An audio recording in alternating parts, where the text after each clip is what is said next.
अस्सलामुअलैकुम वरहमतुल्लाहि वबरकातुहू। आज 18 जुलाई 2025 और जुम्मतुल मुबारक का एक ख़ास दिन है, लेकिन अभी जुम्मा से कुछ देर पहले हमें एक बहुत ही अफसोसनाक खबर सुनने को मिली, जिसकी मैं अपने दोस्तों के साथ शेयर करने जा रहा हूँ। क्योंकि जर्मनी में बसने वाला कोई भी अहमदी हो नहीं सकता कि उस शख्सियत से वाकिफ़ ना हो। आजकल वो यूके में अपने बेटे के पास मुकीम थे। मैं बात कर रहा हूँ मोहतरम शकूर असलम साहब की। शकूर असलम साहब का नाम जब हम सुनते हैं तो उनकी जमात के लिए जो कुर्बानियाँ हैं वो फौरी तौर पे आंखों के सामने आ जाती हैं। वो यहाँ जर्मनी में नायब अमीर भी रहे, शोबा तबलीग और सेक्रेटरी तबलीग भी रहे, और इसी तरह उन्होंने जमात के बहुत से जो शोबा जात हैं उनमें खिदमत की तौफीक पाई। जो इंसानियत की खिदमत के लिहाज से अगर उनको देखा जाए तो बहुत सारे लोग ऐसे हैं जिन्होंने उनके इस हुनर से, वो बहुत ही कमाल के होम्योपैथ डॉक्टर भी थे, और उनसे बहुत सारे लोगों ने जर्मनी में, यूके में, पाकिस्तान में फ़ोन कर के उनसे नुस्खे लेके उससे फ़ायदा उठाया। एक ऐसा शख्स जिससे बहुत सारे इंसानों ने फैज़ पाया हो, जब इस दुनिया से चला जाता है तो लाजमी बात है कि हर इंसान उनको याद करता है, उसके मुंह से उनके लिए दुआएं निकलती हैं।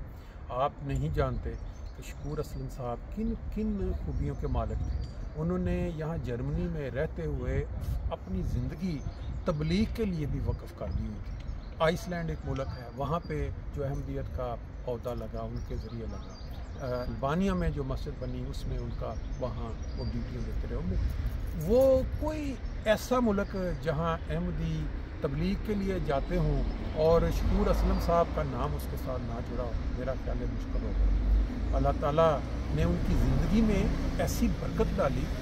काफ़ी साल पहले वो शदीद बीमार हुए, फेफड़ों का या फेफड़ों का उनका मसला हुआ, डायलिसिस भी शुरू हो गई, लेकिन अल्लाह ताला ने उनकी ज़िंदगी में बरकत रख ली, और फिर उसके बाद वो उसी तरह जो जमात की खिदमत में लगे रहे।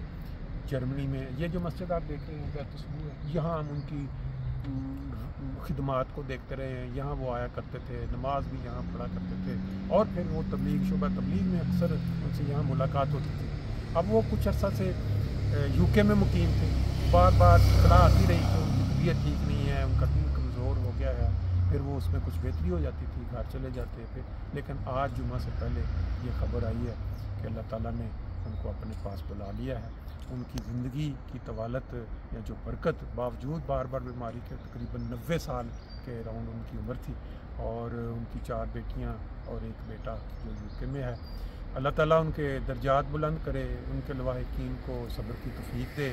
हमारे हमसाए ताहिर महमूद साहब हैं, उन्होंने थोड़ी देर पहले ये खबर दी थी कि आते उनको पता चला।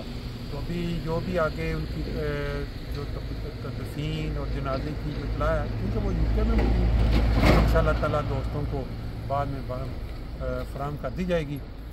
लेकिन जो दोस्त उनके मुतल्लक कोई वाक़या या उनकी खिदमत दीन के मुतल्लक बात करना चाहें, वो बेशक मुझे रब्ता करें या अपना वो बताएं, ताकि ऐसे बुज़ुर्ग जो जमात में एक नमूना के तौर पर देखा जाते हैं, उनके मुतल्लक फिर यह है कि दोस्तों का जो इजहार है, जो दीन की खिदमत के लिहाज से या इंसानियत की खिदमत के लिहाज से या बहैसियत पर्सनैलिटी उनके साथ किसी का ताल्लुक़ रहा है, तो वो बेशक मुझे पर्सनली फ़ोन करके बताएं, या ये है कि वो अपना बयान करके मुझे भेज दें, ताकि वो दुनिया में दोस्तों के साथ शेयर किया जा सके, उनकी ज़ात खुल के सबके सामने आए और दुआ का एक ज़रिया बन जाए। बहुत शुक्रिया।